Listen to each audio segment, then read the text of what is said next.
눈으로 자기를 바라볼 수가 없게 되기 때문에, 그래서 판단하고 비판하고 비난하고 비교하는 그런 삶을 살아가는 사람들이 고아의 마음을 가지고 있는 사람들입니다. 그래서 하나님이 보시는 내 자신을 바라보기보다는 내 주변에 있는 사람들. 제가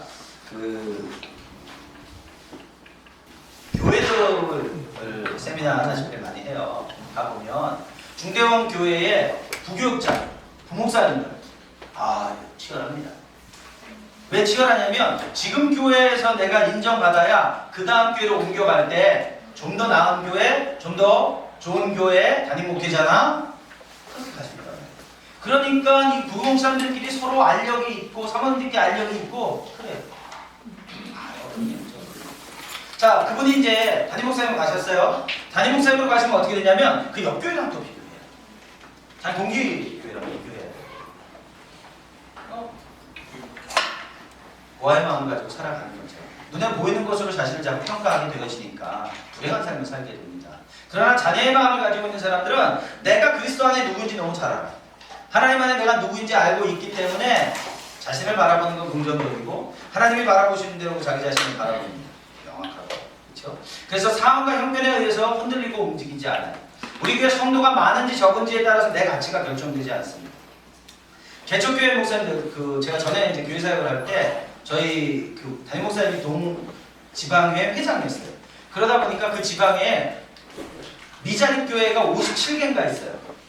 근데 이제 이 미자립 교회 목사님들을 만나가지고 그분들 식사도 하고 교제도 하고 또 그 교단 차원에서 지원도 하고 하는데 안타까운 건 교회가 미자립이지 내가 미자립은 아니란 말이에요, 그죠? 근데 자기 자신도 낮은 자존감으로 자기를 바라보더라고요.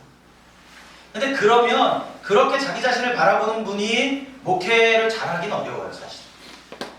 그러니까 목회 잘하는 건 성도가 많으냐 적으냐를 말하는 건 아니에요. 그렇죠? 예수님은 12명밖에 못했어요. 그 다음 한 명 실패했고. 그렇죠? 그래서 사람 숫자의 문제가 아니에요. 결국은 눈에 보이는 어떤 것에 의한 것이 아니라 내면의 가치에 의한 것입니다.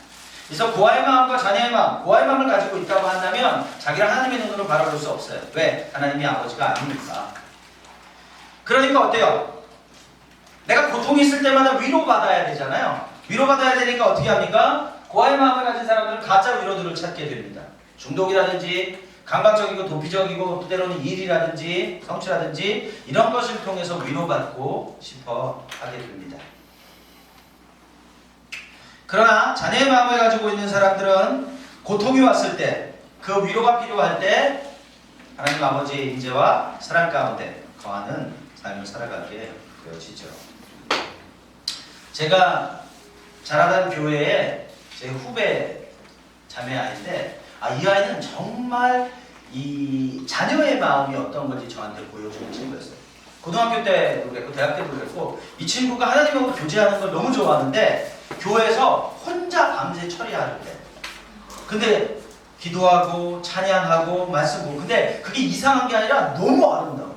근데 결국 나중에 신학하고서 이제 목사가 됐지만 어떻게 이럴 수가 있을까? 근데 자기는 그 집안 분위기가 다 그래요. 하나님과 교제하고 하나님과 살아가는 게 자기 삶의 제일 큰 기쁨이야. 제일 큰 즐거움이야.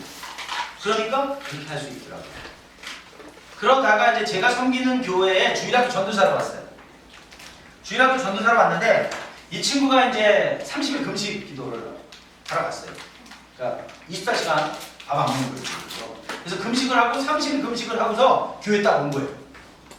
교회에 딱 와가지고 저한테 그러는 거예요. 하나님께서 오빠를 나한테 선물로 주셨어요. 그 오빠는 나야. 그래서 나를 자기 선물로 그 배우자로 주셨다는 거예요. 30일 금식하더니 얘가 제정신 아닌 거지. 그죠? 근데 어쨌든 되게 심각했어요, 이 친구. 30일 금식하고 응답을 받아온 거니까. 그래서 제가 그 얘기 했어요. 그럴 수 있다. 하나님께서 나를 너의 선물로 배우자로 주실 수 있다. 근데 하나님이 나한테 말씀하시진 않아요. 그래서 이 자매가 근심하여 갔어요. 교회 그만두고 그 다음에 딴 사람 만나서 결혼했어요. 그럼 안 되잖아. 주님날 갈 때까지 날 기다려야지. 그래서 응답 받았다고 이러면서 그 다음에 딴 사람 만나 결혼했어. 그게 뭔지 모르겠는데 그거 하나를 제외하고는 이 친구는 정말 제가 볼 때 야, 하나님을 이렇게 사랑할 수 있는가? 가장 중요한 일 아닌가? 예? 가장 중요한 일 아닌가요? 뭐예요? 그분한테? 결혼. 아, 결혼이요? 네. 그렇죠. 근데 제 입장에서 볼 때는 그게 적절한 기도라고 보여지지 않거든요. 왜냐면 내가 응답받지 못했으니까, 본인만 응답받았으니까. 근데 그거 말고는 그 자매의 신앙이라든지 하나님 앞에 태도라든지 이런 거는 정말 자녀의 마음이 어떤 것인지 제가 오랫동안 옆에서 봐왔다. 그리고 정말 본받을 만하다. 어떻게 보통 우리가 철야도 같이 하면 하지만 혼자 앉아서 밤새하는 건 좀 어렵지 않아요? 아, 나만 어렵구나. 그게 좀 어려운 것 같은데. 근데 이 친구는 그렇게 하더라고요. 자, 대부분은요, 고통이 왔을 때, 제가 아까 첫 시간에 말씀드렸잖아요. pain, seeks, pleasure. 고통이 오면 사람들은 쾌락을 찾는단 말이에요. 고통이 오면 사람들은 친밀한 하나님과의 관계, 사람과의 관계에서 위로받으려고 하지 않아요. 왜? 이거는 자극적이지 않기 때문에 자극적인 걸 찾는단 말이에요. 그래서 고아의 마음을 가진 사람들은 가짜 위로 또는 순간적인 위로, 다른 말로 하면 아까 말했던 웅덩이를 판단 말이에요. 그러나 자녀들은 그렇게 하지 않습니다. 그래서 여러분, 중독으로부터 돌아설 때는요, 왜 한순간에 돌아설 수가 없냐면 중독이라는 건 자극적이에요. 근데 사람과의 관계나 하나님과의 관계는 그렇게 자극적이지 않기 때문에 비교가 안 되는 거예요. 밍밍하단 말이에요. 여러분, 밍밍하면 별로 먹고 싶지 않잖아요. 그죠? 그러니까 뭔가 맛이 그냥 맵든지 짜든지 막 이래야 되는데, 근데 중독적인 것들은, 가짜 위로들은 그런 걸 준단 말이에요. 그러니까 쉽지가 않은 거예요. 그래서 어떻게 해야 돼요? 지속적인 하나님과 사람과의 사랑의 관계 안에서 점점 그 사랑이 커져가야만 이 가짜 위로는 줄어들고 하지 않게 되는 거지, 한큐는 안 한다. 물론 그런 경우도 있겠죠. 그러나 대부분의 경우는 그렇게 어렵다는 거죠. 자, 친구들과의 관계 어때요? 사람들과 성공과 지위에 대해서 경쟁하고 질투하는 고아의 마음을 가진 사람들은 우리가 같이 하나님과 한 길을 가고 있는 그런 사람이라고 생각하지 못해요. 보통 이제 교회 안에서 많이 말하는 건 뭐예요? 선의의 경쟁. 뭐예요? 선의가 경쟁하는 거예요? 아니다. 이 고아의 마음을 가지고 있는 사람들은 이런 거예요. 제가 그 전에 이제 인천 쪽에 살 때 강북강변도로를 많이 탔거든요. 이제 강북강변도로를 쭉 타고 가다 보면 월드컵 공원이 지날 때쯤 되면 80km로 달리다가 90km로 딱 바뀌어요. 딱 바뀌면 한 무더기 차들이 가다가 하나가 기어를 딱 바꿔가지고 꽝 앞으로 딱 나가. 그럼 그 옆에 있던 차가 그 꼴을 못 봐. 이거 봐라. 자기 꽝 해갖고 앞으로 막 가. 그래서 되게 막 앞서거니 뒤서거니 막 해. 그럼 나도 빨리 가. 누가 이기나 몰라. 하나는 일상으로 가고 하나는 자유로 간단 말이에요. 시작점이 달랐기 때문에 도착하는 지점이 달라요. 차들은 지금 서로 경쟁할 필요가 전혀 없어요. 마찬가지입니다. 우리가 그리스도인의 삶을 살면서 시작점이 다 달라요. 근데 가다 보니까 같은 라인에 있는 거예요. 그래서 뛰어가면서 다리 툭 걸어서 넘어뜨리고 천천히 오세요. 그리고 가는 거.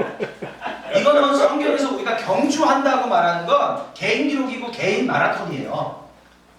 그래서 하나님의 카운트는 여러분의 시작과 여러분의 끝에 있는 거지, 모든 사람을 동일한 선상에 시작해가지고 끝내는 게 아니란 말이에요. 죄를 누르고 내가 뭔가를 이루었을 때 하나님께 사랑받는 그런 구조가 아니란 말이에요. 그런데 고아의 마음을 가진 사람들은 그런 식으로 인식한단 말이에요.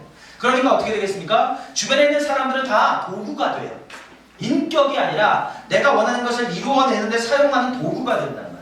여러분, 그런 친구들이 있어요. 같이 있다 보면 내가 이용당하는 것 같아요. 아, 여러분 주로 이용해요? 자, 내가 이용해요. 그럴 때 그 이용당하고 이용하는 거의 문제는 뭐냐면 비인격화라는 거예요. 나를 도구로 사용한다는 거예요. 나를 사람으로 사랑하는 그런 관계로 인정하는 게 아니라는 거예요.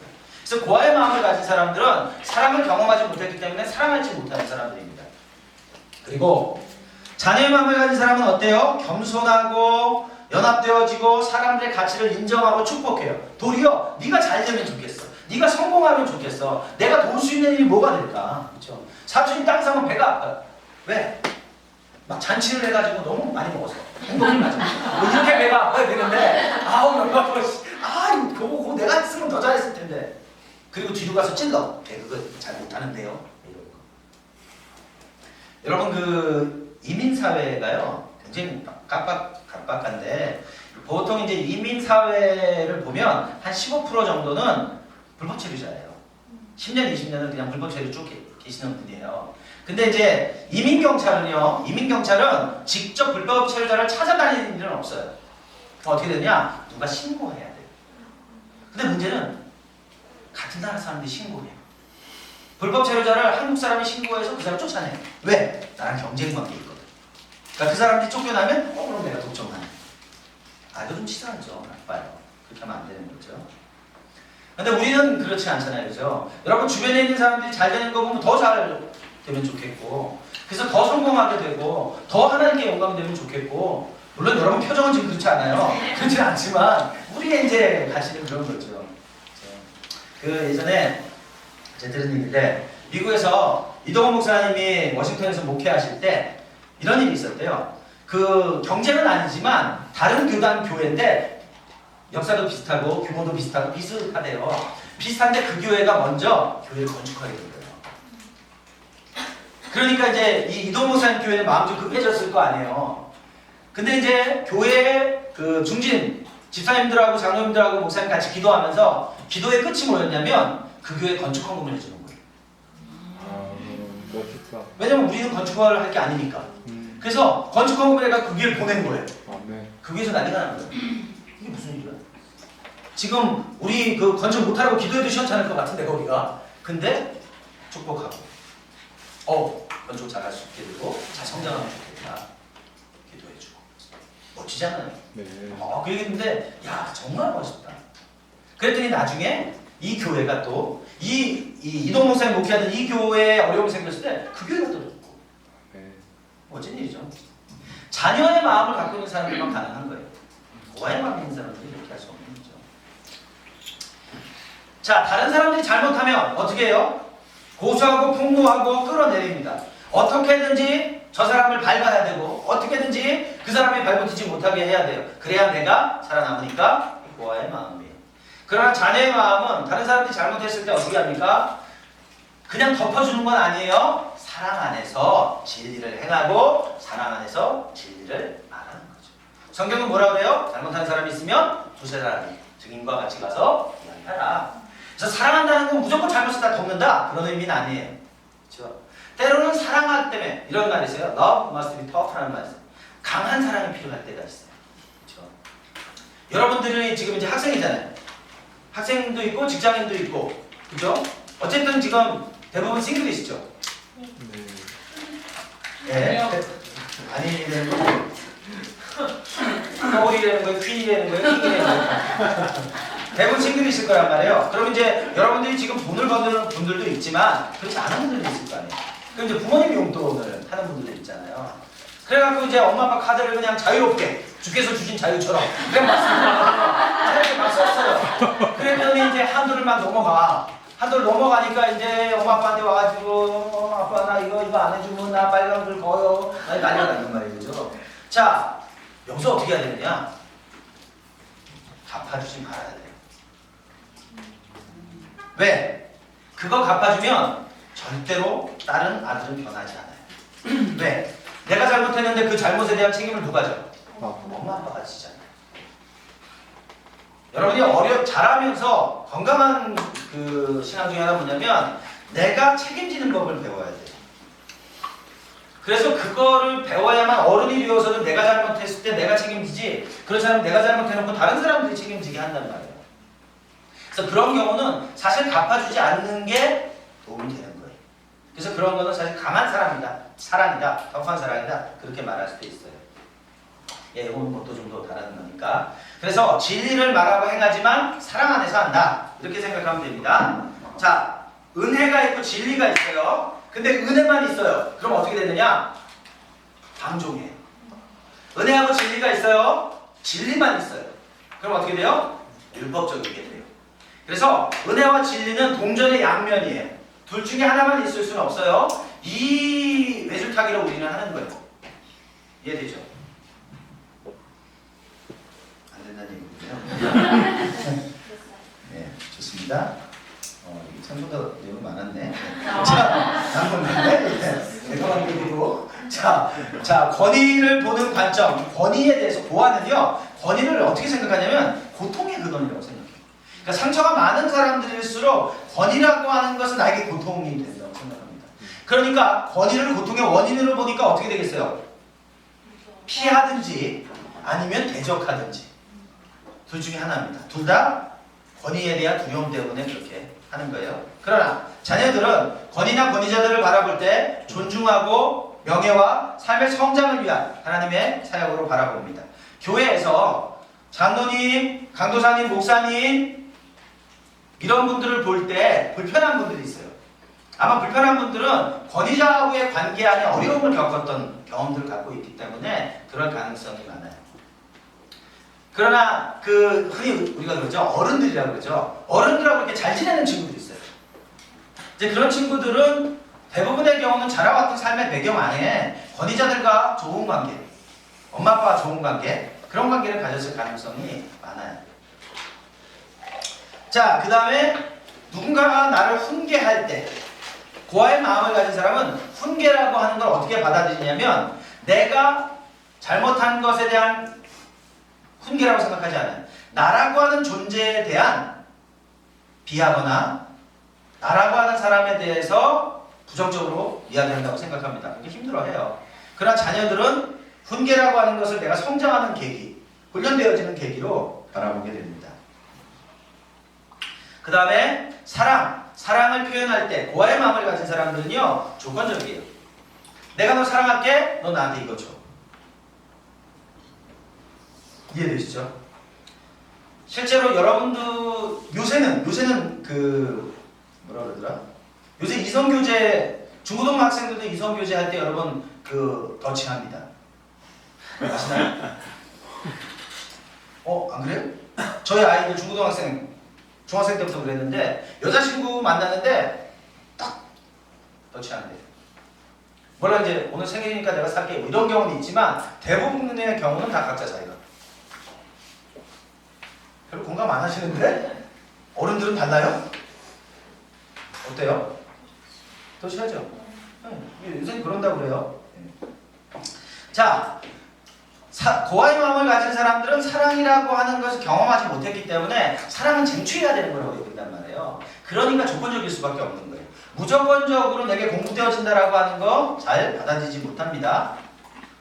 그러나 자녀의 마음을 가지고 있는 사람들은 애정을 갖고 참아주고 기다리고 열린 마음을 가지고 다른 사람들의 필요를 무조건적으로 채우는 거예요. 그렇죠? 페이백하는 걸 기대하는 게 아니에요. 그렇죠? 받을 걸 기대하면서 주는 건 이미 조건적이에요. 그렇죠? 받을 걸 기대하지 않고 주는 거죠. 우리가 돈을 빌려줬다. 그럴 때는 받을 걸 기대하잖아요. 그렇죠? 그러나 사랑을 주고받는 것은 받을 걸 기대하지 않고 주는 거예요. 그래서 상대가 주지 않아도 힘들어하지 않는 거예요. 그러나 고아의 마음을 가진 사람들은 당연히 받을 걸 기대하고 있기 때문에 조건적인 거죠. 또 하나님의 임재에 대해서 고아의 마음을 가진 사람은 당연히 조건적입니다. 그리고 거리감이 있어요. 왜 그럴까요? 하나님의 임재를 경험하려면 내가 무엇인가를 해야 된다고 생각해요. 고아의 마음을 가진 사람은 계속해서 내가 기도하고 말씀 보고 봉사하고 충성하고 헌신해야만 하나님의 임재를 경험할 수 있다고 생각해요. 그게 없으면 임재가 없을 거라고 생각해요. 그 얘기는 결국 내가 어떠함에 따라서 하나님이 움직이신다고 생각하는 거예요. 그렇지 않습니다. 여러분이 아무리 인생을 개판치고 살아도요 하나님 사랑을 덜 받을 수가 없어요. 여러분이 아무리 성숙하게 살아도 하나님 사랑을 더 받을 수가 없어요. 하나님의 사랑은 나와 관계 있는 게 아니에요. 그분으로부터 나의 어떠함과 관계 없이. 그래서 성경은 뭐라고 말씀하세요? 우리가 아직 죄인이었을 때. 하나님이 우리를 사랑하신 건 예수 믿었다고 사랑하신 게 아니라 예수 믿기 전에 죄인이었을 때 그때 그분의 가장 큰 사랑을 보여주셨다는 거예요. 그래서 자녀들은 하나님의 임재를 가깝고 친밀하게 경험합니다. 자,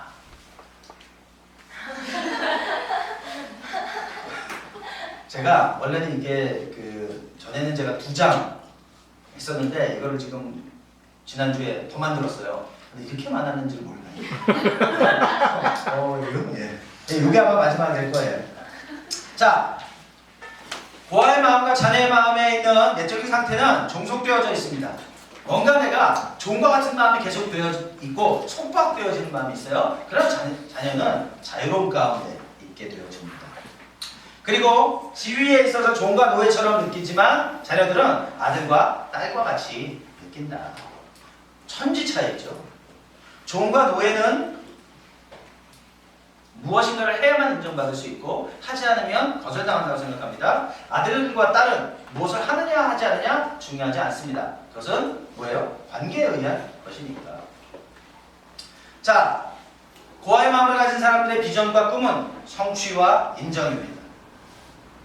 그러나 자녀의 마음을 가진 사람들은 아버지의 무조건적인 사랑과 용납을 매일 경험하고 다른 사람에게 흘려보내는 삶을 살게 되어지죠. 그래서 자녀의 마음을 가진 사람들과 같이 있게 되면 그 사람들로부터 하나님의 사랑이 계속해서 흘러나오게 됩니다. 여러분 그런 사람들하고 같이 있고 싶지 않아요? 그렇죠? 누가 나를 이용하는 사람 같이 있으면 이 사람 기분 나빠 이런 사람 만나고 싶지 않잖아요. 그렇죠? 누군데 이 사람을 만나면 그 안에 부드럽고 따뜻한 성령의 역사함이 계속 있고 하나님의 사랑이 그 사람을 통해서 계속 흘러와서 내가 위로받고 안식하게 되고 쉬게 되고 그런 거지. 자, 미래에 대해서 어떻게? 고아들은 얻을 수 있는 것을 얻기 위해서 싸워야 합니다. 그러나 자녀들은 어떻습니까? 이미 하나님께서 우리에게 주신 유산이 풀어져서 자연스럽게 흘러나오는 삶을 살게 되는 겁니다. 이미 하나님께서는 우리에게 그분의 모든 유산을 주셨습니다. 그렇죠? 네. 갈라디아서에 그렇게 말씀하시죠. 이미 하나님은 우리를 자녀 삼으시고 자녀 삼으셨다라고 하는 건 그분의 모든 유산을 우리에게 물려주신다라고 하는 걸 그 말씀하시는 것입니다. 그래서 우리는 이미 우리에게 주신 것들이 흘러지고 나눠질 수 있도록 해야 되는 거예요. 그래서 에베소서는 뭐라고 말씀하세요? 너희가 알면 좋겠다. 뭘? 이미 하나님이 주신 거. 주시옵소서 주시옵소서가 아니라 사실은 그런 의미로 본다면요. 하나님의 임재 약간 구약적일 수 있어요. 구약에는요. 하나님이 오셨다 가셨다 그랬어요. 하나님의 신 성령이 오셨다가 기도내기 임했다 가기도 하고 그랬단 말이에요. 근데 신약적인 건 사실 그렇지 않아요. 내주하시잖아요. 우리가 예수 그리스도를 구주로 영접할 때 내주하시고 성령이 충만해질 때 흘러 넘치게 되고 그래서 우리 안에 이미 주님께서 주신 것이 뭔지 알게 되면 우리는 그대로 살아가게 되는 거예요. 그래서 에베소서는 계속해서 너희가 알거니와 라고 말씀하시는 거예요. 그렇죠? 자, 우리가 하나님 아버지 사랑을 경험하지 못하는 이유를 고아의 마음과 자녀의 마음을 통해서 말씀드렸어요. 자기를 의지하는 삶을 살기 때문에 그렇다. 또 한 가지, 우리가 아버지의 사랑을 경험하지 못하는 또 한 가지 이유가 있어요. 또 한 가지 이유는 뭐냐 하면 바로 하나님을 오해하기 때문에 그렇습니다. 하나님을 오해하기 때문에 우리가 하나님을 아버지로 경험하지 못하는 거예요. 그래서 하나님을 오해하는 것은 또 그것은 바로 우리가 인생을 살면서 경험했던 상처들 때문에 그런 것이다 라고 말씀드릴 수 있겠습니다. 자, 여러분 몇 가지 성경 말씀을 좀 보고 넘어갈게요. 잠언 15장 4절에 보니까 따뜻한 말은 생명나무와 같지만 가시돋친 말은 마음을 상하게 한다 그랬어요. 여러분 어때요? 살아오시면서 들어왔던 따뜻한 말 뭐가 있어요? 잘 될 거야. 잘생겼다. 근데 진짜 잘생겼는데? 예. 그죠? 네. 연예인이에요. 네? 연예인이에요. 아 연예인이요? 네. 또 광주 영광교회. 내가 너를 위해서 기도할게. 내가 너를 위해서 기도할게. 좀 상투적으로 들리긴 하지만 그래요. 괜찮아. 네. 또 있어요? 잘 될 거야. 잘 될 거야. 네, 좋아요. 자, 그런 말들은 그런 따뜻한 말들은 말씀의 생명나무 같다 이렇게 얘기했어요. 근데 문제는 가시돋친 말이에요. 9번의 칭찬과 1번의 비난은 같은 효과가 있다고 합니다. 근데 문제는 우리는 칭찬을 1번 듣고 비난을 9번 듣는다는 거죠. 그게 어려운 거죠. 자, 여러분이 들었던 가시돋친 말 뭐가 있어요? 여러분의 마음을 상하게 했던 말. 그래서 되겠어? 네? 죄송해요. 그래서 되겠어. 아, 그래서 되겠어. 들어도 기분 나쁘네. 예, 맞아요. 또요. 아주 간단하게 미가? 예. 또요. 왜 또 그래? 그냥 지금 불특정 다수한테 하는 말인데도 그리고 저희 아버지가 저에게 자주 반복하셨던 말이 뭐냐면 너네 맨날 하는 게 그러냐. 너는 왜 이렇게 마무리가 안 되냐. 제가 어렸을 때부터 들었던 말이에요. 근데 그 말이 어떻게 우리 같은 아버지? 네? 뭐라고? 자, 뭐요? 아니 언니가 공감한 것 같아서 네. 아버님이 그러셨냐. 예. 저 뒤에 앉아 계세요.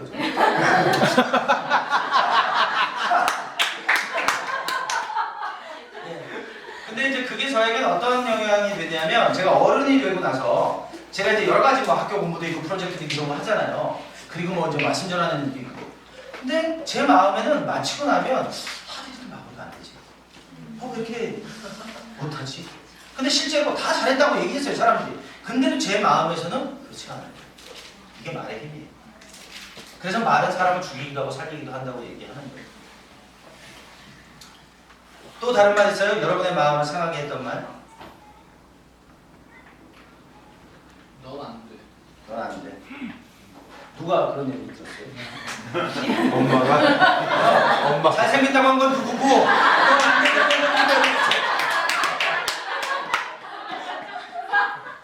같은 사람은 아니죠? 예. 제 후배 목사가 지금 이제 선교사인데 이 친구가 굉장히 똑똑해요. 유학도 갔다 왔고. 근데 공부도 잘하고 영어도 잘하고. 근데 방학이 되면 집에 가는 걸 싫어해요. 왜 그러지? 보니까 이 집안이 사자 집안이에요. 아버지가 대덕단지 박사, 형 검사, 자기는 경도사. 사자는 사자인데 이 집안에서 안 되는 거예요. 그러니까 집에 가면 계속 비교하고 아버지 장로님이시고. 그러니까 이 친구가 학교를 졸업하자마자 성주를 가버렸어요. 주께서 부르셔서 간 줄 알았더니 그냥 아버지의 말을 피해서 간 거예요. 그래서 어떻게 했어요? 성교지 가갖고 박사학위 2개 했어요. 열심히 공부했지 성교지 가서. 성교 안 하고. 왜? 아버지의 말이 영혼에 계속 박혀있는 거예요. 형하고 비교하는 거. 그러니까 실제로 누가 봐도 주께서 성교사를 부르셨구나 그렇게 보일 수 있지만 이 친구는 성교지에서 계속 아버지의 말이 들리니까 그 기준을 맞춰야 되니까 하는 거죠. 그럴 수 있어요. 성경은 그런 말들은 우리의 마음을 상하게 한다. 또 버림받아서 마음이 아프다. 여러분 버림받아 본 적 있어요? 주로 버렸어요? 제가 이제 청년들 세미나 때 많이 그런 얘기 듣는데 첫사랑 버려졌거나 버렸거나 상처 아픕니다. 그리고 심한 경우는 그게 그 병원에 입원한 친구들도 봤어요. 그 정도로 자기한테 아마 큰 의미들이 있었던 거죠. 아담과 하와는 사실 선악과를 따먹으면서 하나님을 배신하죠, 그죠? 하나님을 떠나게 되는데 하나님이 아담과 하와를 버린 건 아니에요, 그죠? 아담과 하와가 하나님을 버린 거예요. 근데 결국 그 상처는 자기가 받게 되죠. 또 아버지 되신 여러분의 자녀들을 격분하게 하지 마십시오. 그들의 길을 꺾지 말아야 된다. 우리가 마음이 상하게 되는 이유 중에 하나는 뭐냐면요, 부모님들 때문인데 부모님들이 자녀들을 양육하는 방식이 아이들의 성격과 기질대로 하는 게 아니라 부모들이 원하는 대로 하게 될 때 기가 꺾인다는 게 뭐냐면 아이들의 기질, 성품, 성격 이런 것이 아이들의 원래 있는 대로 살지 못하게 되어질 때 상처가 된다는 거예요. 굉장히 외향적인 아이인데 죽어라 공부만 해라. 공부 잘 못하는 거예요. 도리어 외향적인 아이들은 그런 일을 하는 게 훨씬 더 효과적일 수 있는데. 그렇죠? 자, 그 다음에 마음이 평안하면 몸에 생기가 돋아 질투하면 뼈까지 썩는다. 즐거운 마음은 얼굴을 밝게 하지만 근심하는 마음은 심령을 상하게 한다. 질투나 근심이나 이런 것들은 우리 마음을 상하게 한다 얘기합니다. 그러나 소망이 이루어지지 않으면 마음이 병든다. 자, 여러분 여기 아마 20대 아니면 30대 분들이실 텐데 소망이 이루어지지 않으면 마음이 병든다 그랬어요. 어때요? 여러분들은 지금 꿈을 다 이루셨나요? 아니면 이루어가고 계신가요? 아니면 포기하셨나요? 어때요? 이뤄가고 있으면 참 다행이에요. 벌써 꿈을 포기하면 안 돼요. 그렇죠? 문제는 이제 꿈이 뭔지 몰라서 그렇지만. 네. 90년대 초에 그 데비 시멘즈라고 하는 목사님이 썼던 책 중에 좌절된 꿈의 치유라는 책이 있어요. 그러니까 이 꿈이 이루어지지 않을 때, 실제로는 꿈이 없는 백성이 망한다 그러는데 꿈이 이루어지지 않으면 마음이 상하고 병들게 됩니다. 그래서 여러분들이 지금 가지고 계신 꿈이 어떤 꿈이든지 하나님이 주신 꿈이라면 열정을 다해서 그것을 이루어가세요. 투잡하면서 해도 되고 수시잡하면서 해도 되고 여러분들이 어떤 걸 하든지. 그러니까 우리는 한 가지에만 올인할 수는 없어요. 여러분이 만약에 아까 잠깐 그 얘기 했지만 이민 가야 된다. 이민 가려면 돈 있어야 될 거 아니에요. 열심히 돈 벌어서 가세요. 그냥 맨날 이민 가야지. 그래서 이민 못 가요. 준비하고 노력하고 애쓰고 해야 돼요.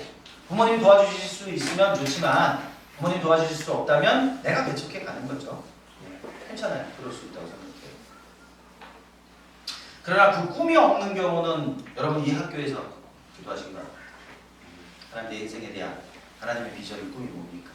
분명히 여러분들이 이 땅 가운데 보내셨다면 하나님은 그 꿈과 비전이 있으세요. 그렇죠? 그리고 그걸 이루게 될 때 하나님 나라에 여러분은 또 하나의 벽돌이 되어질 수 있는 거죠. 자, 우리는 인생을 살아갈 때 세 가지가 필요합니다. 뭐가 필요해요? 사람과 하나님과의 사랑의 관계가 필요해요. 이거는 근본적인 거고 누구에게나 필요합니다. 이거 없이 살 수 있는 사람은 없어요. 또 하나, 사람은 누가 필요해요? 사람이 필요합니다. 예수님이 그러시죠? 네 마음과 뜻과 정성을 다해서 하나님을 사랑해라. 이게 크고 첫째 되는 계명이다. 둘째도 똑같은데 너의 이웃을 너의 몸과 같이 사랑해라. 하나님 사랑하고 사람 사랑해라. 이건 우선순위에 관련된 거예요. 둘 중에 하나만 하라는 건 아니에요. 하나님 너무너무 사랑해요. 근데 가정은 팽개치고 살아요. 그건 이상한 거예요. 되게 이상한 거죠. 또 가정에만 모든 올인하는 사람이 있어요. 제가 그 서구 불로동이라는 데 인천 쪽에 살 때 그런 일이 있었는데 저희가 이제 안식년을 가려고 서울로 나와서 이제 가야 돼요. 그래서 이제 아이들 학교를 다 그만두고 이제 이사를 가게 되는데 저희 둘째 아들 그 반 학부모들하고 되게 친했어요. 그러니까 그 저랑 그 서울 가기 전에 같이 여행을 가자. 그래가지고 1박 2일 날 홍천에 대면분들 다 갔어요. 네 가정이 같이 간 거예요. 네 가정이 같이 가는데 저는 기독교를 대표해서 가고 불교 하나 왔고 유교 하나 왔고 무교 하나 왔어요. 네 가정이 와서 공교롭게도 근데 와, 이 사람들 끝내주대요. 술을 짝으로 가지고 와요. 그걸 갖다 놓고 감자 먹는 거예요. 세 팀이서. 네? 뭐라고요? 짝이 얼마? 아, 한 짝이 20병이에요? 예. 정확하진 않아요. 예. 20병일 수 있다는 거. 근데 그걸 짝으로 갖다 놓고 정말 물처럼 마시면서 얘기를 하는 거예요. 근데 제가 사실 부러운 게 있었어요.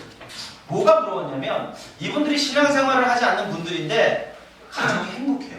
화목해요. 저녁에 퇴근하면 가족하고 시간 보내는 걸 너무 좋아하는 사람이에요. 그 중에 한 사람, 이 아버지가 어떤 아버지냐면 세계사를 너무 좋아해요. 그래서 제가 세계사를 공부했어요. 그리고서 토요일이 되면 그 딸내미인데 딸내미 친구들을 집에 초대하라고 그래요. 그 집에 초대해가지고 세계사를 가르쳐줘요. 그리고 끝나고 난 다음에 음식을 해줘요. 너무 멋지지 않아요? 네. 근데 이수합니다. 이분들이 유교, 불교, 무교니까 근데 화목해요. 가정이 행복해요. 너무 안타까웠어요. 저한테 상담하러 오시는 부부들, 가족들 굉장히 어려움을 많이 겪는 분들이에요. 자녀 다 관계 깨졌고 부부관계 다 깨졌어요. 근데 교회에선 집사님이고 장로님이에요. 조금 만나가면 목사님들이 계시고 뭔가 균형이 깨지는 거예요. 옛날에는 우리가 60, 70년대, 80년대까지만 해도 신앙생활만 열심히 하시면 좋은 신앙. 그냥 교회 와서 그냥 사는 분들은 좋은 분들. 애들은 집에서 라면 끓여 먹든지 말든지. 그죠? 엄마보다 배달의 기수하고 더 친해. 맨날 시켜 먹으니까. 이제 뭐 그런 게 좋은 신앙인 것처럼 여겨졌던 때가 있어요. 지금은 그렇지 않아요. 삶은 뭐라고요? 계란이 아니다. 균형이라고 했잖아요. 균형이죠. 균형이다. 그렇기 때문에 하나님 사랑하고 당연히 사람도 사랑하는 거예요. 우선순위에 있는 거지 어떤 건 해도 되고 어떤 건 하면 안 되고 그런 건 아니에요. 자, 그럼 먹고 자고 입는 거 이거 중요한 거냐? 당연히 중요합니다. 예수님 그러셨어요. 사람이 떡으로만 살 것 아니요. 요 만자가 중요해요. 만약 예수님이 사람이 떡으로 살 것 아니요. 그러면 한 예수 믿고 4주 지나고 다 죽어. 왜? 밥 먹으면 안 돼. 근데 만자가 있잖아. 떡으로만 살 것 아니요. 떡도 먹어야 된다. 먹고 자고 입는 거 중요하다. 그렇죠? 이건 우선순위에 관련되어져 있는 겁니다. 그래서 사람에게는 근본적이고 기본적이고 일상적인 필요들이 채워져야만 건강하게 살아갈 수 있게 되어지는 겁니다. 하나님과의 관계, 사람과의 관계, 먹고 자고 입는 것 중요. 그래서 이 세 가지가 다 채워질 때 우리는 건강한 신앙을 할 수 있는 거예요. 제 친구 중에 하나는 목사 되려고 하지 않았어요. 아주 징글징글하대요. 왜 그런가 보니까 아버지 어머님 목회하셨는데 어려운 교회만 찾아다니시는 탄광교회, 뭐 시골교회 정말 자기가 어렸을 때 생각하면 배고팠던 거 집에 엄마 아빠 안 계셨던 거 그거밖에 없어요. 나는 절대로 목사 안 돼요. 근데 뭐 선교사 됐는데 목사 되고 근데 지금은 이제 완전히 딴 사람이 돼서 근데 학교 다닐 때만 해도 이 친구는 원래 그 연대 입학했다가 부모님 못 가게 해가지고 다시 신학교로 왔어요. 저희 때는 뭐 그런 게 있었어요. 전기 후기 이런 게 있었어요. 뭐 그런 게 가능했어요. 자, 그런 친구가 그러니까 학교 생활 재미없죠. 신학대학교 다니는데 또 사는 거예요.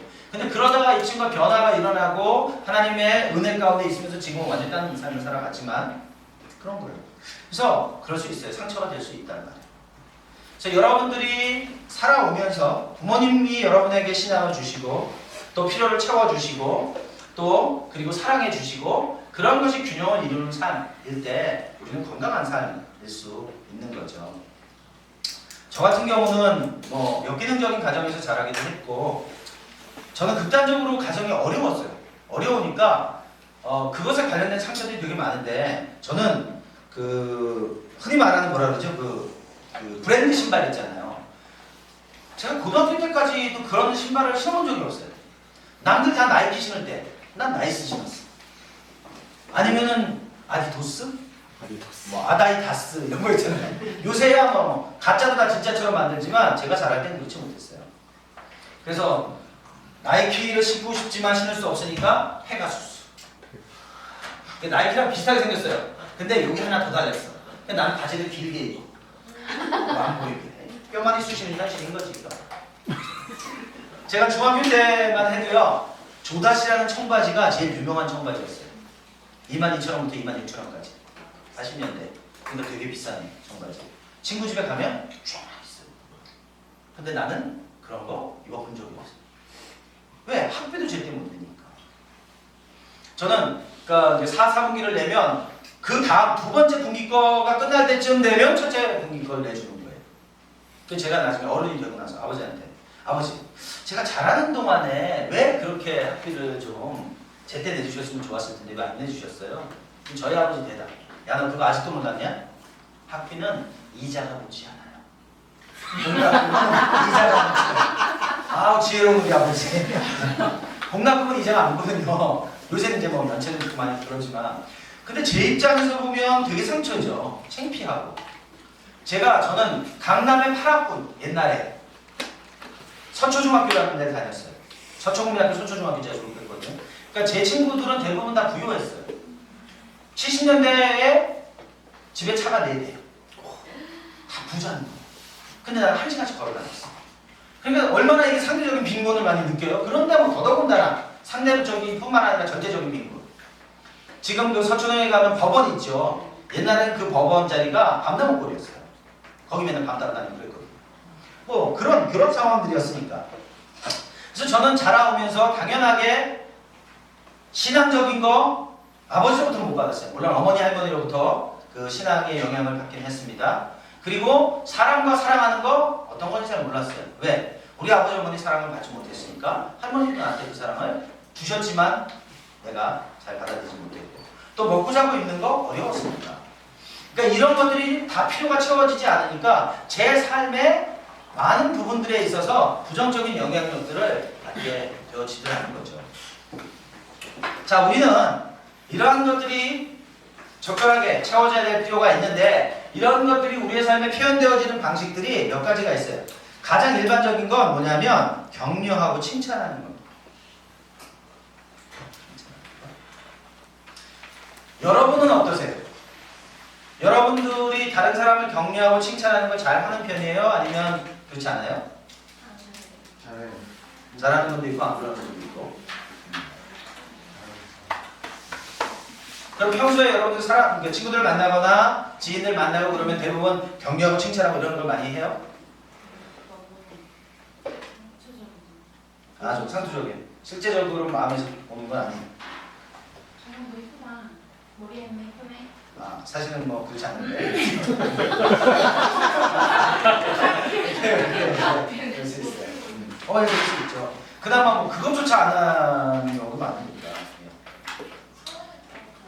상황에 따라 좀 다를 수도 있습니다. 여기서 말하는 격려와 칭찬은 사실 마음으로부터 나오는 그렇게 할 수 있으면 좋겠죠. 아까 우리가 이 자녀의 마음을 가지고 있는 그런 의미. 그래서 우리가 부모님으로부터나 내 삶에 의미 있는 사람들로부터 격려와 칭찬을 많이 받고 그런 사람들이 또 다른 사람들에게 격려와 칭찬을 할 수 있는 그런 삶을 살아갈 수 있습니다. 또 마찬가지로 하나님께서 우리에게 그분의 사랑을 표현하시는 방식은 격려하고 칭찬하시는 거예요. 그래서 하나님은 우리를 비난하지 않으세요. 비난하실 것 같으면 예수님은 죽이실 필요가 없어요. 예수님을 통해서 우리를 구원해 놓고 맨날 비난해요. 나는 이것도 못했고 이것도 못했고 이것도 못했고 이걸 그냥 확 오버먹고 줘봐. 그러면 하나님의 성품하고 맞지 않잖아요. 우리는 관계에 문제가 있고 죄책감이 생기고 고통이 있을 때마다 뭘 봐야 되느냐? 십자가를 봐야 돼요. 그 십자가를 보면 거기에 하나님 사랑이 있습니다. 아멘. 그렇죠. 우리가 아직 죄인 되었을 때니까 속지 않아야 돼요. 자, 요새 그런 분들 있어요. 기도 사역하시는 분들 중에 예언기도 하신다고 하는 분들, 격려기도 하신다는 분들이 있는데 이제 이 기도하시는 분들을 보면 되게 구약적인 분들이 있어요. 구약적인 분들은 기도하면서 막 혼내. 막 죄를 얘기하고 하면서 회개하라고 그러면서 하나님 날 가만두실지 아니냐면 이게 약간 이제 구약의 선지자 같은 분위기로 하는 거거든요. 근데 하나님께서 우리를 연단하실 때는 우리를 칭찬하세요. 격려하세요. 이게 똑같은 말도 야, 너 성경 좀 봐. 하나님 날 가만두실 거 같냐? 이렇게 하는 것보다 똑같은 말을 하나님께서는 형제님이 말씀을 더 사랑하기 원하신다. 아멘. 성경 보란 얘기거든요. 네. 그러나 표현을 어떻게 하느냐는 전혀 다른 결과가 있게 되는 거죠. 결혼한 부부가 있는데 첫 아이를 낳았어요. 그 남편이 아내가 해주는 볶음밥을 굉장히 좋아해요. 볶음밥, 오므라이스 뭐가 됐든 좋아해요. 그래서 저녁에 하루는 와가지고 가방 확 집어던지면서 아유 나는 진짜 쟤 낳고 나서 일단 볶음밥을 먹어본 적이 없어. 아우 지겨 죽겠어. 무슨 얘기 하고 싶은 걸까요? 볶음밥 먹고 싶다. 볶음밥이 먹고 싶다는 얘기를 이렇게 하는 거예요. 그랬더니 아내가 열받아갖고 양자방에 시켜. 자, 그런단 말이에요. 그러면 그 말을 이렇게 할 수 있잖아요. 나는 당신이 해주는 볶음밥이 제일 좋아. 난 그거 먹으면 너무 힘이 난다. 아이 양육하는 게 힘든 줄 아는데 혹시 해줄 수 있을까? 그럼 그 얘기 듣고 열받아갖고 양자방에 시켜. 그렇게 하는 사람은 없어요. 자, 그 다음에는요, 함께하는 시간. 하나님께서 우리에게 그분의 사랑을 보여주시고 또 우리가 자라면서 경험했어야 되는 사랑 중에 하나는 뭐냐면 함께하는 시간이에요. Spending time together 또는 quality time이라고 얘기할 수도 있겠죠. 이게 함께하는 시간이 사실 쉽지 않습니다. 왜 쉽지 않냐면 우리가 이런 경험을 별로 많이 못했어요. 왜? 여러분의 부모님은 전후세대이실 거예요. 맞아요? 전후 같이 전쟁했던 그런 게 아니라 전쟁 끝난 전쟁 전이나 전쟁 후나 전후 세대란 말이에요. 그러다 보니까 우리나라 먹고 살기 어려웠어요. 하루 세끼 먹기 어렵단 말이에요. 여러분 전 세계에 이런 노래 있는 나라 우리나라밖에 없어요. 새벽종이 울렸네. 그만 자고 일어나. 나무새 일어났어요. 이런 나라는 없어요. 그러니까 그만큼 우리에게는 먹고 사는 게 아주 절실하고 절박했어요. 그랬었기 때문에 여러분들과 눈을 맞추고 480이하고 안아주고 같이 놀러 다니고 그렇게 할 수 없었어요. 제가 어렸을 때 저는 아버지랑 놀았던 기억 전혀 없어요. 어린 예수는 당연히 없죠. 근데 저희 아버지는 낚시를 굉장히 좋아하시는 거예요. 근데 거기에 나누는 거죠. 물고기와의 교제만 있는. 그래서 제가 낚시 방송 보면 사실 제가 열받아하는 게 뭐냐면 낚시하러 온 사람들 인터뷰를 한단 말이에요. 그랬더니 그 직장생활 어렵고 힘들고 그래가지고 내가 이제 좀 스트레스 풀러 왔어요. 그러면 누구부터 물어봐요. 가족은요? 그래도 저도 좀 살아야죠. 가족은 계속 죽고 있는 거예요. 같이 가야지. 그죠? 아니라는 거예요. 그런 거잖아요. 그래서 낚시하시는 분들 예 좋습니다. 근데 가족이 같이 보내세요. 같이 시간 보내고 같이 공원 가고 같이 가. 자, 이 함께하는 시간을 우리가 별로 경험하지 못했기 때문에 이게 어떤 건지 잘 모른단 말이에요. 근데 요새는 학교가 많아. 아버지 학교, 어머니 학교, 삼촌 학교, 누나 학교, 이모 학교 그러다 보니까 거기 가서 배운 게 같이 시간을 보내라 그랬지. 함께 시간 보내야지. 그래가지고 이제 집에 왔더니 5살짜리 아들이 아빠 놀아주세요. 이러는 거지. 같이 놀아주라 그랬지. 그 공을 딱 받아갖고 걷는 방에 휙 집어던져. 야, 갖고 와. 그리고 이거 왔네 이거. 더블리. 저기 휙 던져. 이거는 함께 시간을 보내는 게 아니에요. 부부 마찬가지예요. 둘이 앉아서 서로 태양의 후예를 보면서 그러면서 둘이 무슨 얘기해? 대화를 막 해? 근데 서로 그게 무슨 얘기인지도 몰라.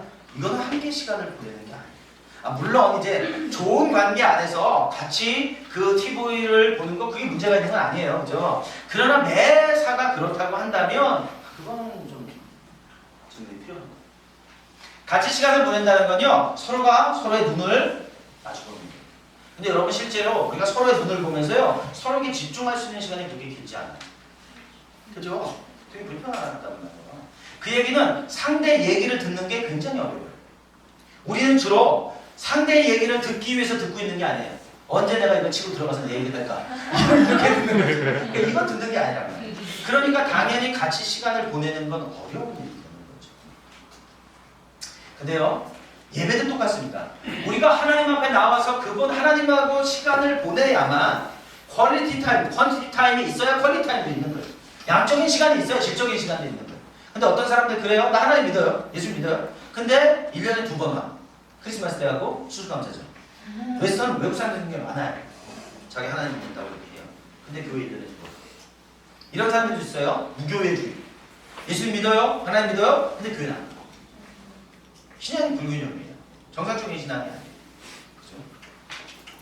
그래서 우리가 누군가와 함께 하는 것을 통해서 교감하고 또 우리가 예배 가운데서 하나님과 교감하고 그분의 사랑을 받고 우리가 그분에게 사랑을 돌려드리고 하는 시간이 필요합니다. 자, 그 다음에 사랑이 표현되는 또 하나 방식은 뭐냐면 봉사하는 거예요. 봉사. 신봉사 아니고 봉사. 자, 봉사하는 거 섬기는 거죠. 이 섬긴다라고 하는 거 여러분 잘하면서 어때요? 부모님이 여러분의 필요들을 다 잘 채워주셨나요? 네, 그런 분도 있고 그렇지 못한 분도 있고 저 같은 경우는 당연히 아니 있었고 잘 채워지지 않았단 말이에요. 여러분 생일이 되면 여러분 생일을 다 부모님 챙겨주셨나요? 아니요. 그런 분도 있고 안 그런 분도 있고 저 같은 경우는 사실 전혀 잘하면서 제 생일을 한 번도 챙겨본 적 없어요. 왜냐면 우리는 학생끼리 먹는 게 더 급하니까 생일을 어떻게 챙겨. 당연히 저도 부모님의 생일을 챙기려면 뭐가 있어야 되는데 뭐 없습니까? 제가 기억하는 생일 챙긴 거 군대 갔더니 생일이라고 바카스를 하나 딱 주고 밥을 먼저 먹게 해준다. 뭐 이런 게 저한테 지금도 기억나는 의미 있는 거 정도니까. 실제로 누군가가 나에게 섬겨주고 봉사해줄 때 내가 의미 있는 사람이구나, 내가 가치 있는 사람이구나 그런 거 경험할 수 있습니다. 하나님께서 여러분들을 섬기세요. 아세요? 예수님께서 제자들의 발을 씻기시죠. 예수님께서 제자들의 발을 씻기셨단 말이에요. 이거 굉장히 충격적인 장면이에요. 아시죠? 왜 충격적인 장면이에요? 원래 이스라엘 문화에 발을 씻기는 건 가장 어린 종, 가장 인지도 없는 종, 그 종이 사람들의 발을 씻기는 거예요. 근데 예수님은 하나님이시고 하나님의 아들이신데 제자들의 발을 씻겨요? 전 그게 충격이 아니에요. 뭐가 충격인지 아세요? 예수님이 뭐라고 말씀하시냐면 나와 아버지는 하나다 그러셨단 말이에요. 그러면 제자들의 발을 씻기고 있는 분은 지금 누구예요? 하나님이시라는 말이에요. 하나님이 우리를 섬기신다는 거예요. 우리가 맨날 하나님 섬기는 것 같고 하나님 영광을 위해 산다 그러는 것 같지만 실제로 그분은 창조주이신 하나님은 인간에 대해서 인간이 된 정도로 우리를 섬기시는 분이시랍니다. 그래서 하나님은 그분이 할 수 있는 최선의 것으로 우리를 사랑하십니다. 또 여러분의 부모님이 여러분에게 그렇게 하셨다면 긍정적인 일이겠죠. 또 하나, 선물을 주고받는 것. 선물은 꼭 고가여야 되는 거 아닙니다. 마음일 수도 있고 포스트잇일 수도 있고요. 카톡일 수도 있고 문자일 수도 있고 다 가능합니다. 그러나 선물을 주고받을 때 내가 의미 있고 가치 있는 사람이구나, 그런 인식을 갖게 되는 거죠. 그리고 또 하나, 신체적인 접촉. 여러분 기도할 때 그런 기도 하시죠? 하나님 날 좀 만져주세요. 그런 기도 하잖아요. 날 터치해주세요. 마찬가지예요. 여러분들 주변에 이제 형제자매님들 있을 때 형제는 형제끼리 자매는 자매끼리 이렇게 어깨에 손을 얹어주고 손을 잡아주고 안아주고 하는 게 아무것도 아니지 않아요. 큰 의미가 있어요. 누군가가 날 만져줄 때 실제로 이제 이런 실험을 했다고 그러는데 또 뭐 구형, 목장 그런 거 있죠. 그런 그 셀이 활성화된 교회들이 있어요. 그런 데는 이런 걸 잘해요. 저기 어디죠? 그 분당에 보면 분당에 그 여목사님 있는 교회 뭐죠? 우리들. 예, 김학재 목사님 교회.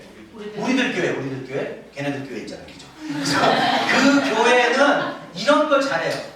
특별한 막 치유 집회 막 이런 게 아닌데 그 셀 그룹, 소그룹 안에서 많이 나눠지고 그것이 이제 치유를 가져오는. 그에 반면에 이 B형 상처는요, 충격적이에요. 적극적이에요. 우리가 일반적으로 말하는 상처들은 바로 이 B형 상처예요. 이 왜 B형이냐? B형은 bad things that happen. 나쁜 일이 일어나는 거예요. 충격적인 상처는 나쁜 일이 일어나서 생기는 겁니다. 그래서 우리가 상처들은 보통 이 B형을 말하는 거예요. 누가 날 때렸어요. 정서적으로, 신체적으로, 영적으로, 성적으로, 언어적으로 상처를 받은 거예요. 그래서 이 B형 상처는요, 특별히 기억의 부분에서 영향을 미칩니다. 기억의 부분에 있어서 손상을 입어요. 그래서 부정적인 기억이 많아요. A형 상처는 부정적 기억이 별로 없어요. 근데 관계에 문제가 있다면 이 B형 상처는 생각해보면 상처가 되게 많아요. 그리고 상처가 많기 때문에 기억에 문제가 있고요. 또 뭐가 있어요? 생각에 부정적인 생각을 많이 하게 됩니다. 그래서 충격적인 상처는 그 존재하는 것만으로도 손상이 되어진다. 자, B형 상처를 치유하는 방법은 뭐냐면 교회들이 또 이런 교회 있어요. 집회를 많이 하는 교회가 있어. 1년 12달 내내 집회만 해요. 지금 죽겠어요. 그죠? 이제 그런 교회는 사실은 B형 문제를 다루는 데는 좀 더 효과적일 수 있어요. 그럼 균형을 갖는다는 건 뭐냐? 교회가 그러한 집회도 필요하고 또 소그룹, 셀 안에서 지속적으로 서로 간의 친밀한 관계도 필요해요. 이 두 가지가 교회 안에 있게 되면 그 교회는 건강한 교회가 될 수 있어요. 그렇죠? 그래서 B형 문제가 있는 사람 와서 치유받고 A형 문제가 있는 사람 또 소그룹에서 치유가 되고 그래서 대그룹에서는 B형을 치료하고 소그룹에서는 A형을 치료하고 그래서 이게 나선형 구조처럼 이렇게 되어지게 될 때 교회는 건강해지고 공동체가 건강해지니까 교회에 오는 사람들이 행복해지는 거죠. 그런 모양들이 되는 거예요. 자, 그래서 여러분들의 삶에 치유와 변화가 일어나려면 이러한 A형과 B형의 상처가 적절하게 하나님 안에서 다루어져야 될 필요가 있습니다. 그리고 특별히 A형의 상처가 다뤄지려면 하나님께서 여러분들에게 매일매일 하나님의 사랑을 부어주실 때 그 사랑들이 여러분의 그 내면에 깊이 오랫동안 있었던 그 상처들을 치유하실 수 있게 되는 거죠. 자, 이건 제가 다 넘어가야 될 만한. 자, 상처 영역들은 정서적이고 신체적이고 성적이고 영적이고 지적인 이런 상처들이 있습니다. 제가 필요한 거 좀 넘어갈게요.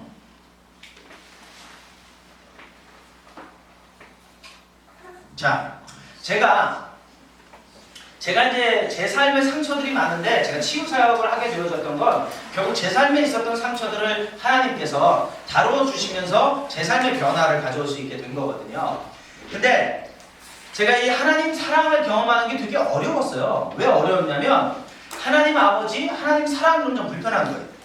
예수님 괜찮아요. 성령님 괜찮아요.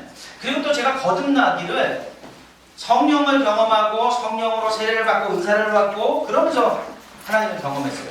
그러니까 저에게 하나님은 은사, 능력 뭐 이런 거예요. 빠샤빠샤 다리 걸어 넘어뜨리는 거. 그리고 이런 게 저는 신앙인 줄 알고 살아온 거예요. 자, 제 어렸을 때의 삶을 쭉 생각해 보면 저는 아버지하고의 관계가 그리 좋지 않았음에도 불구하고 아버지 마음에 들려고 굉장히 노력했어요. 전 할머니 마음에 들려고 노력하진 않았어요. 왜냐면 할머니가 이미 연세가 많으셨으니까. 근데 아버지는 가끔 집에 오시긴 했는데 어떻게든지 내가 아버지에게 좋은 모습을 보여주고 싶은 거예요. 내 인생의 롤모델 아버지. 큰일 날 뻔했지. 만약에 그대로 됐다 그러면 저는 지금 어디 가서 딴짓하고 있어요. 우리 아버지 건강하신 분이 아니거든요.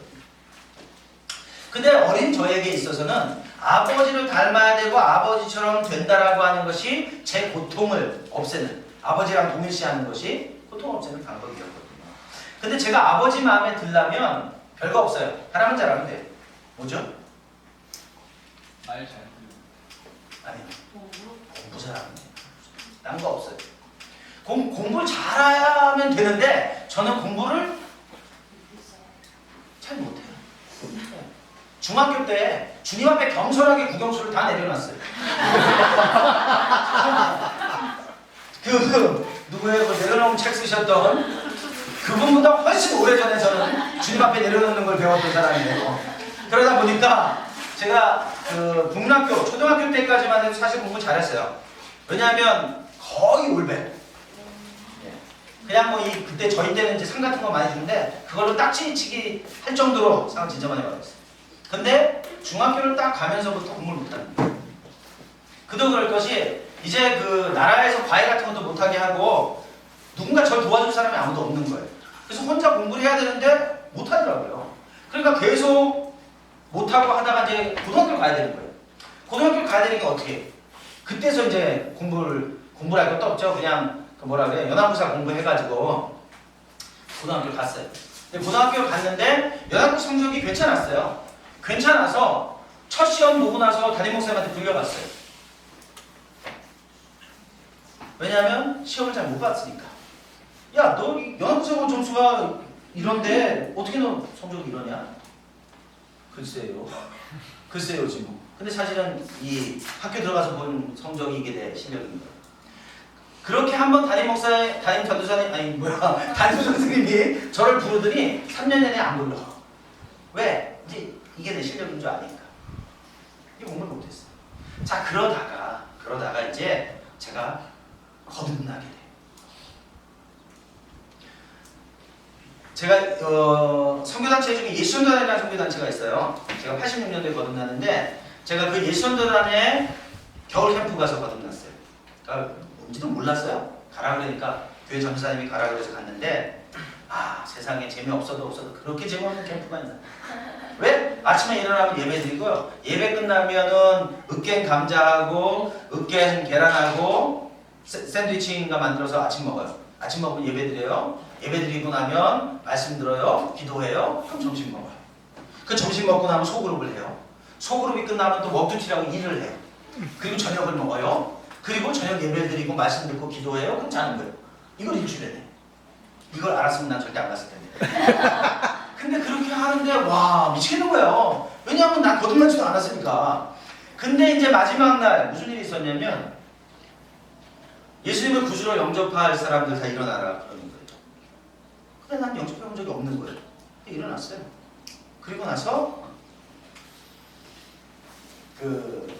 기도하고 예수님 구주로 영접하는 기도했죠. 그리고 나더니 또 성령 세례를 못 받은 사람이 일어나래요. 근데 나는 성령 세례라는 말을 처음 들었거든. 그러니까 난 못 받았겠지. 그래서 또 이제 일어나서 기도하고 그러면서 이제 거듭나는 거예요. 자, 거듭나고 나면서 이제 문제가 뭐냐면 제 삶의 비전과 꿈이 생겨버린 거예요. 근데 사실 제가 이제 국민학교 6학년 때 저는 이제 서초장로교회라는 교회를 다녔는데 그 목사님이 어떤 분이었냐면 우리나라에서 그 미사일을 처음 개발하신 분이에요. 그분이 나중에 그 신학하신 목사님 되신 분이에요. 그래서 이제 그 교회를 다니는데 친구들하고 6명이 앉아가지고 야 우리 나중에 커서 뭐가 돼야 되겠냐 꿈과 비전을 얘기하는 거예요. 근데 심플했어요. 우리는 야 우리 교회 다니니까 목사가 돼야 되는 게 아니야. 속았어. 교회 다니면 목사가 돼야 되는 건 줄 알았어요. 그래서 이제 친구 6명이서 그렇게 하고 잊어버렸어요. 그리고 이제 중학교 때 뭐 그런 거 있잖아요. 선교사로 헌신하고 뭐, 나는 찾았네 막 이런 거 있잖아요. 그래갖고 난 또 아프리카 선교사로 헌신했어. 거듭나고 나서 이제 제가 제일 고민되는 게 아프리카 선교사. 난 가기 싫은데. 마사지족이 뛰어다니고. 난 싫은데. 뭐 그렇잖아. 근데 어쨌든 이제 거듭나고 난 다음에 이제 제가 고3이 된 거예요. 자, 문제는 제가 이제 목사가 돼야 하는데, 교육자가 돼야 되는데, 공부를 주님 앞에 내려놨잖아, 중학교 때. 그러니까 이제 방법이 없는 거예요. 저희 때는 사당 오락이라는 게 있었어요. 그게 뭐냐면, 4시간 자면 붙고, 아니, 사당 오락? 다섯, 맞죠? 4시간 자면 붙고 5시간 자면 떨어지는 거예요. 그러니까 일단 목표를 정했어요. 4시간 자자. 그래가지고 학교 끝나고서 밤에 이제 독서실 가서 2시까지 하고 집에 가서 자고 6시 정도 나오고 이런 걸 하는 거예요. 왜? 일단 4시간 자면 붙는다고 그랬으니까. 자, 근데 이제 고3이니까 국영수는 내려놓은 거 가져와봐야 소용없어요. 그래서 저는 학기 초부터 뭘 했냐면 암기 과목을 열심히 했어요. 방법이 없는 거야. 내가 할 수 있는 건 암기 과목밖에 없는 거야. 국영수는 다다다다다 해야 되는 거예요. 자, 근데 확실히 성령이 역사하셨어요. 제가 어느 정도로 열심히 했냐면 책을 다 외웠어요. 암기 과목 책들. 다 외우고 무슨 문제집 다 외우고 제가 암기 과목 만족받았어요. 믿거나 말거나. 자, 그래서 이제 시험을 보고 그 뭐라 그러죠? 그 방을 보러 가는 거예요. 붙었나. 요새는 전화 같은 걸로 확인하잖아요. 근데 저희 때는 그런 게 없으니까 그냥 이 하얀 백지에다가 대자보 같은 데다 쭉 10번 번호 적었거든요. 갔어요. 있는 거예요. 충격적인 거지. 제일 놀란 사람? 우리 담임선생님. 이럴 수 없는데 뭐 이런 거죠. 자, 저는 너무너무 좋았어요. 야, 드디어 사당 오락 이거 맞는 말이구나. 그리고 이제 우리 아버지한테 얘기하려고 왜? 아버지를 기쁘게 해줘야 됩니다. 내가 아버지를 기쁘게 해준 적이 없는데 집에 갔어요. 저희 아버지 낚싯대를 청소하고 계셨어요. 그래서 제가 집에 가서 아버지, 제가 학교에 붙었습니다. 우리 아버지 춤추고 잔치할 줄 알았어요. 근데 쳐다보지도 않았어요. 그리고 한마디 했어요. 거기 아무나라는 데 아니에요? 그 낚싯대 청소하면서. 와, 내가 1년 동안 얼마나 고통스러운 시간을 보냈는데 우리 아버지 그게 아무나라는 데 아니에요? 그때 알았어요. 아, 내가 우리 아버지 마음에 들 수 없는 거구나. 그리고 포기했어요. 아, 내가 이제 더 이상 아버지 마음에 들려고 하지 말아야 됩니다. 들 수 없으니까. 자, 그리고 이제 신학대학교를 다니는 거지. 근데 이상한 건 신학대학교를 다니면서 저의 초점은 하나님 아버지가 되기 시작했어요. 그래서 하나님 아버지 마음에 들려고 제가 노력하기 시작했습니다. 얼마나 제가 노력했느냐? 저도 열심히 좀 특심한 스타일이어서 하루에 8시간씩 기도했어요. 8시간씩 기도하려면 수업에 들어가면 안 돼요. 왜? 낮에 12시에 기도탑에 가가지고 한 8시에 내려와야 되니까. 수업 듣는 거? 이거 안 들어도 돼. 하나님이 기뻐하시는 거 기도해야지. 성경 봐야지. 성경 주라고. 여러분 신약성경 여러분 열심히 보면 하루에 한 번씩 읽을 수 있어요. 신약성경 얼마 안 돼요. 구약이 좀 많지. 읽어보셨어요? 하루에 한 번? 앉아서 읽으면 얼마 안 돼요. 제가 그 군대 가서 8주 훈련 받는 동안 8번 읽었어요. 정말 미친 듯이. 밥 먹는 거 빼고 훈련하는 거 빼고 이거 후레쉬 사가지고 밤에 이렇게 뒤집어 쓰고 하고. 왜? 나는 이 군성교를 위해 갔으니까. 이런 마음으로. 그러니까 어쨌든 간에 제가 학교 다니면서 하나님 마음에 들려고 너무너무 노력을 하는 거예요. 그럼 하나님 나 좋아하실 것 같은 거예요. 그래서 어떻게 해요? 수요일 날 되면 이름 났다는 교회 다 가는 거예요. 은혜 받으러. 목요일 날 되면 학교 끝나면 밤 11시까지 어디를 가냐면 포천에 가면 할렐루야 기도원이라고 있어요. 11시까지 들어가면 밤새 집회를 하거든요. 그럼 들어갈 때 표를 2개 줘요. 하나는 그 호떡, 하나는 호두과자. 그럼 쉬는 시간에 나와가지고 그 표 내면 그 중간중간에 있는 데서 그거 줘요. 그럼 새벽에 끝나고 나면 국수 말아서 줘요. 그럼 그거 먹고 아침에 학교 가는 거예요. 그리고 금요일 날 학교 갔다가 금요일 밤이 되면 그 반포에 뉴코 앞으로 가요. 뉴코 앞으로 가면 뭐가 있냐면 하늘산 올라가는 대절 버스가 있어요. 그 10시간 출발해요. 그럼 그거 타고 하늘산 올라가서 밤새 기도하고 그 다음날 타고 와요. 거기 안 가면 어디 가요? 여의도 순복음교회 가는 거예요. 근데 거기부터 가진 않아요. 우리 교회 심야 예배 마치고 심야가 8시부터 10시까지 하니까 그거 끝나고 나면 대치동에 있는 믿음의 집이라고 하는 감리교회를 가요. 그래서 예배를 드리고 12시 반 되면 택시 타고 8시 목교회 가가지고 기도선을 붙잡고 기도해요. 자, 그리고 다른 날은 어디 가느냐? 여러분이 능력을 받으려면 산에 가서 기도해야 돼요. 그래서 60년대에는 많은 사람들이 능력 받기 위해서 어디 가서 기도를 했느냐? 계룡산에 가서 기도했어요. 보통 계룡산 연권이라고 그러죠. 근데 문제는 계룡산에서도 이단이 많이 나왔어요. 뭐 박태선 이런 사람이 다 계룡산 기도한 사람들이거든요. 나온몽 공산고요. 자, 그래서 이제 계룡산 연권이 60년대에서 70년대로 가면서 어디로 가요? 방울산으로 가요. 방언해, 방언 못해. 우리 기도원은 개도 방언해. 막 이러면서. 난 약간 이천성 목사님은 막 욕하면서 한단 말이에요. 자, 그래서 못하면 이제 가서 그 뒷산에 가서 손 한번 뽑고 기도하고 막 이러는 거예요. 그러다가 80년대 중반은 어디로 넘어가냐면 삼각산으로 넘어가요. 그래서 삼각산에서 기도했던 사람들이 다 한국의 누구예요? 조영규 목사님이라든지 신영규 목사님이라든지 이런 분들이 다 삼각산에서 기도하는 분들이에요. 지금은 못 올라가요. 다 막아버렸대. 저도 이제 삼각산 올라서 기도하는데 상각산 올라가면 2시간 반을 가야 돼요. 2시간 15분 정도 올라가면 통일봉이 있어요. 요건 나라와 민족을 위해서만 기도해야 돼요. 거기서 15분 더 올라가면 능력봉이 있어요. 요건 능력받고 기도하는 거예요. 얼마나 하냐면 한 요거보다 조금 커요. 바위산이. 그럼 어떻게 기도해? 거기 올라가면 바람이 엄청 세거든요. 김장 봉투를 하나씩 뒤집었어. 뒤집어쓰고 구멍 2개 뚫어. 왜? 숨쉬어야 되니까. 그리고 밤새 기도하는데 거기서 기도하다가 졸면 굴러 떨어져서 그냥 죽어요. 그러니까 정말 내추럴리 죽는 거예요. 그러니까 목숨을 걸고 기도한다고요. 그렇게 능력을 받으려고 하는 거죠. 뭘 쓰려는 건지는 모르겠어요. 그래서 이제 저도 그렇게 기도하고, 근데 저는 목표가 간단했어요. 그렇게 하면 하나님이 날 좋아하실 것 같은 거예요. 하나님이 내가 그렇게 하나님 앞에 열심히 특심하면 하나님 날 사랑하실 것 같은 거예요. 근데 나중에 알았어요. 내가 아무리 그렇게 해도 하나님 사랑을 더 받을 수 없다는 걸 알게 됐어요. 안타깝게도 나중에 알게 됐어요. 하나님은 우리를 사랑하시는 건 나의 어떠함이 아니라. 여러분, 우리는요, 우리 마음 가운데 이미 하나님에 대한 이미지를 갖고 있어요. 대상관계 이론이라고 하는 심리학을 하는 사람들이 모든 사람들의 마음에는 하나님이 있다. 그리고 이 사람들이 이제 예수님을 믿잖아요. 예수님을 믿으면 진짜 더 갓을 만나는 게 아니라 자기 마음에 있는 하나님을 만나게 된다는 거예요. 근데 이 하나님은 어떻게 만들어져요? 엄마 아빠를 통해서 만들어져요. 여러분들은 다 안경을 쓰고 태어납니다. 그 안경은 아버지 어머니라는 안경이에요. 아버지 어머니가 어떤 분이냐에 따라서 여러분들은 세상을 바라볼 때, 하나님을 바라볼 때 그 안경 스크린에 따라서 하나님과 세상을 이해하게 된단 말이에요. 만약에 여러분의 부모님이 엄마 아버지가 건강하고 행복한 사람이라고 한다면 하나님을 바라볼 때도 하나님도 그런 분으로 바라보게 됩니다. 근데 아버지가 어머니가 학대적이고 상처가 많고 그리고 고통이 많은 분들이라고 한다면 우리가 하나님을 바라볼 때도 하나님 그런 분처럼 우리가 인식하게 되어져 버린다. 그래서 여러분이 하나님 아버지에 대해서 가지고 계시는 이미지는 여러분의 부모님으로부터 왔을 가능성이 많습니다.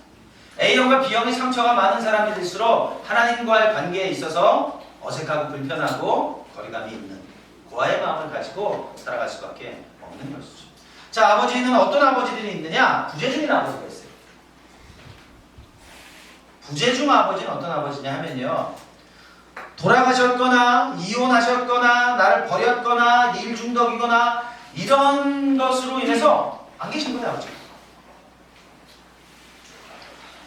그러니까 부재중인 거죠.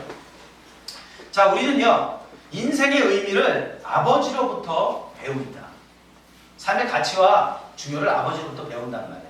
근데 아버지가 부재하게 되니까 나는 인생의 의미를 배우지 못하게 된다는 얘기죠.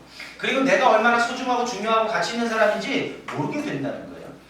그랬던 사람이 이제 하나님을 바라보니까 어떻게 하나님을 바라보게 되냐면 내가 하나님을 사랑하면 하나님 날 떠날 거야. 왜? 우리 아버지 그렇게 했으니까.